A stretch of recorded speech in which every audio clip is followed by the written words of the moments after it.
But because this is private property, you cannot do it. Why is that? Because you can't. It's registered, but I'm not going into it. But you can't take videos of the company and the product that we send out. Of course I can. Here, No, can you I just tell can't. you one more It's thing? private property, you can't. I'm about to fly a drone over and get some aerial shots. No. I'm definitely going to do that now. So we can't allow any full filming of our site because of the nature of what we do. We're a pharmaceutical factory. We're Home Office registered with the licences. Security is the utmost. I've just spoke to this lady here. She said the same thing. What prevents me from doing that? I could think that you're scoping our site out to burglars. Oh yeah, you could think anything, couldn't you? Really, you could think anything, really, couldn't you? You could think, yeah. You could, pal. I mean, I don't want to fall out about it, but I mean, listen. How about? But if I call the police and get their thoughts on it and see what they think. Just because a facility manufactures pharmaceuticals or is registered with the Home Office doesn't mean it's protected from being filmed in public. Many businesses like to throw around official sounding terms to sound untouchable, but that's not how the law works. Only specific sites, such as nuclear power stations, military installations, or those protected under the Official Secrets Act, carry special filming restrictions. A privately owned pharmaceutical plant simply doesn't fall into that category. This misunderstanding often leads companies to believe they can stop people from filming, when in reality, public photography laws are clear. What can be seen from a public space can be recorded. Businesses may not like it, but preference isn't law. But when you call the police, what are you going to do? Are you going to just like dial 999 or something like that? I'm going to call the police and just say, look. On what number? I don't know yet. Alright, okay. Yeah, I'll have a bit and just say, look. I'll be gone by the time they get here though, if you ring like 101 or whatever, and you can't dial 999, can you? You can't send a drone over our site and have them film our site. Why? Because it's against our security policy. Oh, yeah, your policy though, not law. It's not against the law, is it? That's fine, but I don't know what the laws or drones are, but I would be fairly confident to think that surely it's not right to bring a drone onto private property and start filming our site. What if that drone landed on someone and hurt them? Just from a safety standpoint. Yeah. You know, what if there's a wagon, what if it distracts someone and they get injured? It's just, I can't. It's not right. Surely it can't be right. I can't say it's not legal because I don't know the law, but that's why I want to check with the police. I want to get their steer on it. But for me, can you stop what you're doing at the moment just whilst I find out from the police? The site manager admits outright that he doesn't actually know drone laws, but still argues it's unsafe to fly one nearby. He paints dramatic what-if scenarios, like the drone crashing or distracting a worker, to justify stopping the flight.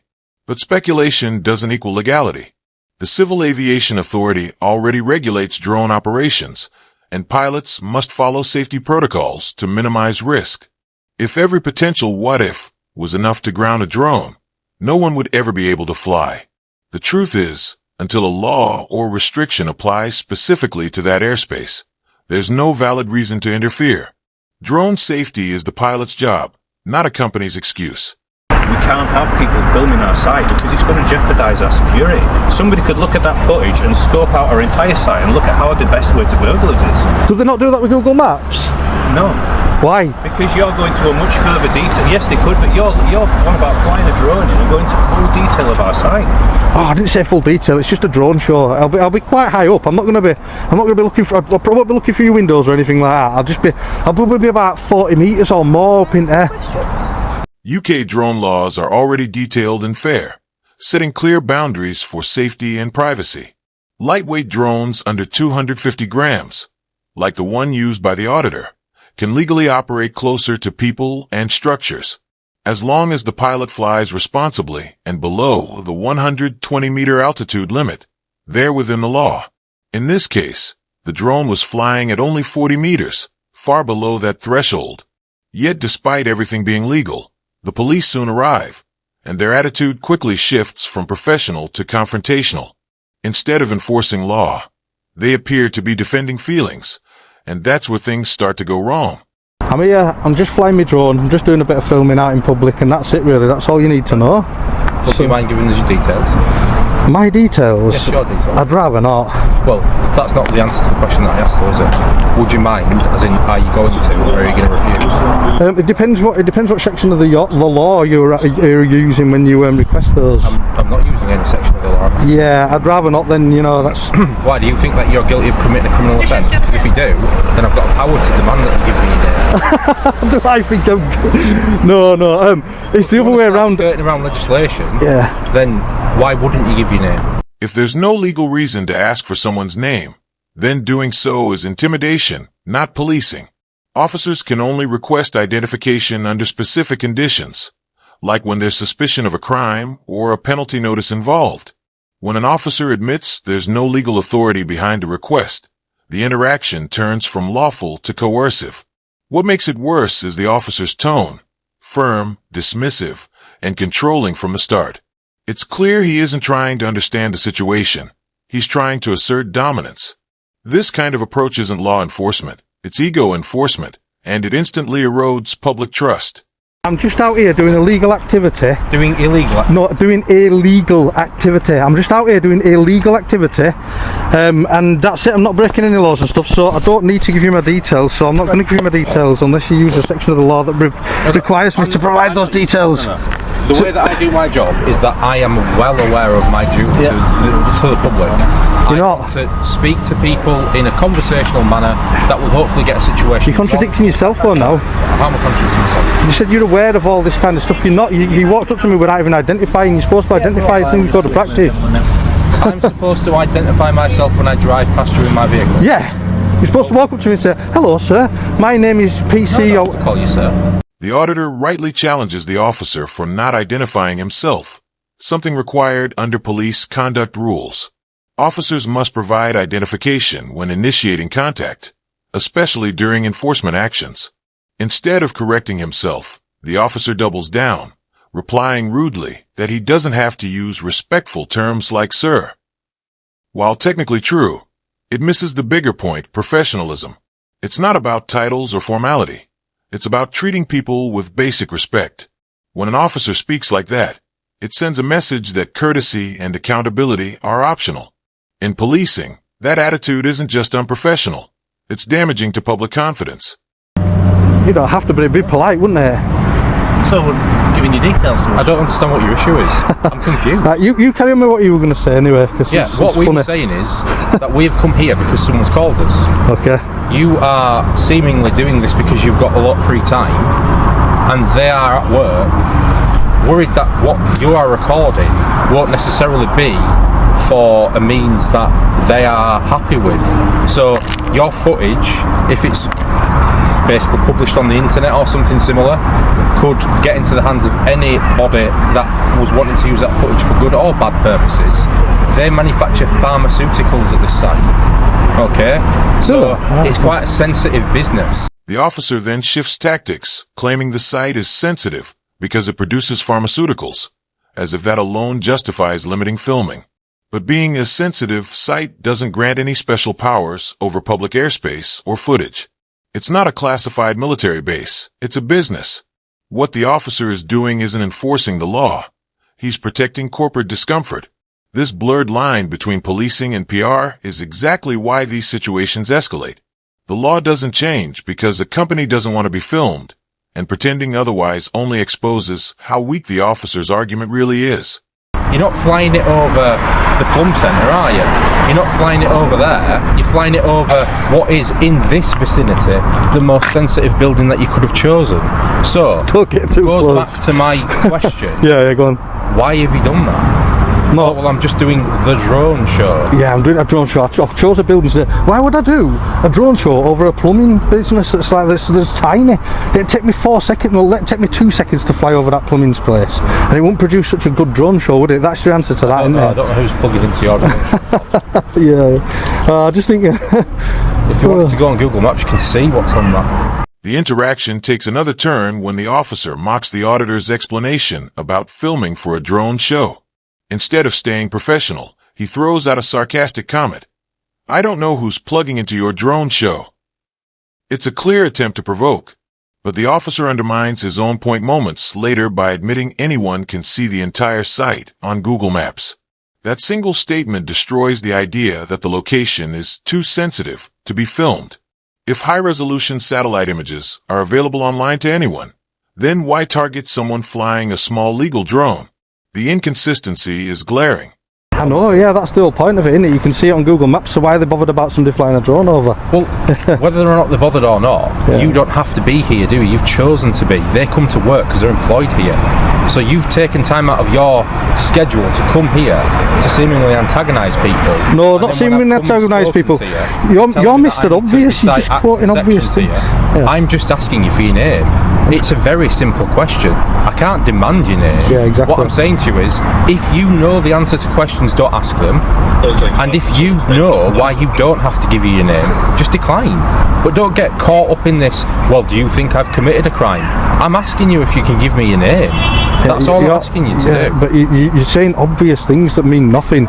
You've come out here and you're talking about stuff. You're saying, you've chosen to do this, you've chosen to do that. Does that, what business of that is yours? Even after being told multiple times that the auditor won't provide his name, the officer keeps asking. This persistence reveals his true motive, not enforcing the law, but applying pressure. If giving personal details was truly required, the officer would cite the law and enforce it. But he can't, because no such authority exists in this case. Instead, he repeats the demand, hoping the auditor will give in. This isn't policing. It's psychological pressure disguised as procedure. Each repeated request just shows the officer's unwillingness to accept a lawful refusal, proving that control, not justice, is the goal. I have got a right to investigate matters that are important to me, and that is what I'm here to do. If you're giving an account of yourself and I don't believe it to be suspicious, I'll let you on your way. That's absolutely fine. Find the way that you go about interacting with me very peculiar. This is another thing. You're saying things like, I'll let you go on your way. You can't stop me going on my way. I'm not stopping. Yeah, exactly. So don't say silly things like that. Right. Don't say Are you ready to leave now? No, I'm not ready to leave now. I'm going to stay a little bit longer now. So what will you be doing then? I've literally got to go around that way and get the drone show from that side, because you have to keep line of sight of the drone. So if I stand here and fly it right over there, then I'm breaking the law. The auditor, on the other hand, demonstrates solid understanding of drone law. He explains that under CAA rules, pilots must always maintain direct visual contact with their drone. Moving away would break that rule. By stating this, he not only proves he knows the law better than the officer, but also shuts down the suggestion to relocate. His reasoning is clear and legal. It's a smart move, staying within the law while calmly standing his ground. In doing so, he flips the script, showing that compliance with aviation rules doesn't mean submission to unlawful demands. So I've got to walk around that side, take off from that side, and go get the rest of it from that side. What side? On the road? There's 3 gates to this place. Gate 1, Gate 2, Gate 3 is right round the other side. Right, so you're not going to access their facility? I'm not going to go in. I never go onto people's premises. That's the whole point of this thing. I'm out in public doing a lawful activity. I'm just out in public doing a lawful activity, and you guys turn up anyway. Yeah. So the conversation would have been a lot shorter if you'd just given me your name. I could have checked you, and then we could have gone, yeah, he's not recorded. Or if he is, then we've got something to talk about, then, haven't we? Well, we could have just gone on from there. I can tell you now I'm not, but yeah. Well, I don't know that, don't yeah. The officer hints that things would have gone faster if the auditor had just cooperated, but that logic is deeply flawed. Policing isn't a trade-off between rights and convenience. People shouldn't have to surrender personal freedoms to make an officer's job easier. By asking for details again and again, the officer makes it seem like the auditor is dragging things out, when in truth, it's his own refusal to move on that prolongs the encounter. This kind of manipulation is subtle but dangerous because it conditions the public to think silence equals guilt when it doesn't. It's just a very odd way to answer a question. I'm just saying, I'm not going to give my details because I don't need to, I don't want to, and I know who you share the PNC with, so... Well, you know more than me, because I don't. You're not? I mean, can I just query one thing? You are wearing a mask with a massive hole in it, you know that? Yeah, because you guys are recording. Yeah, so are you wearing that to cover your identity? Because I don't want to be on your footage. The irony here is unbelievable. You're wearing it before we arrived. You've come to me. I've not come to you to ask to be on your footage. You don't like being on footage. No, I didn't say I don't like being on footage. I said I don't want to be on your footage. I haven't walked up to you and walked up to your camera. So you don't want to be on footage, but you think it's your right to record whoever you want. Bringing up the auditor's face covering as a reason for suspicion is equally baseless. Wearing a mask isn't illegal, and countless people, including officers themselves, do it for safety or comfort. Trying to use that as justification for further questioning is weak and irrelevant. The auditor, filming from a public space, is entirely within his rights. Unlike police body cameras, which must follow data storage and notification rules, private citizens filming in public are not bound by those obligations. The difference is simple. One represents the state, the other represents accountability. I didn't say, I've not been recording anybody. You're recording me? No, you've walked up to the camera. Basically, like, yeah, I never put people on camera. What I do is I record the building, and people come to me. People come onto my camera. You've been here for a long, time wasting taxpayers' money, but yeah, go on. The concept of time is a bit skewed. I haven't been here for a long time at all. I've been here for about 5 minutes. That's not a long time. To me, that is just for this. I just don't understand why you say to me that you don't like people recording you, but you think it's your God-given right to record anybody. Didn't say that, but you don't need to understand that anyway. Just it's just time to crack on and go find some crime. You know what I mean? That's what people want you to do. At this point, the officer's persistence starts to reveal something bigger, an ego problem. He knows there's no crime, yet he refuses to disengage. Instead of walking away and focusing on genuine incidents, he chooses to linger, turning a legal act of filming into unnecessary confrontation. This wastes both time and public resources. When an officer prioritizes being right over being lawful, it undermines the very trust policing depends on. The auditor calling him out isn't defiance, it's accountability. What we're seeing isn't law enforcement. It's insecurity wrapped in authority. If you want you to go jump in your car, go find some crime. There's got to be some calls coming in now, aren't they, around here? No. We're in the safest county in the country. Yeah. Excellent. No, I didn't know that. That's interesting. So that's a good thing, isn't it? It is, yeah. It is, definitely. Unfortunately for you, and fortunately for us, there isn't any crime for us to look at right now. There's no reports, the radio's not going off, it's not silly season where I've got to run away to all these different bits and bats. I've got more than enough time to speak with them. So, if you want to cut the conversation short though, you could just give me your name and I could check you through the system. That's definitely not going to happen. The officer's behavior crosses into coercion when he asks for details a fourth time, even after being denied repeatedly. That's no longer procedure, it's pressure. His own contradictions make it worse.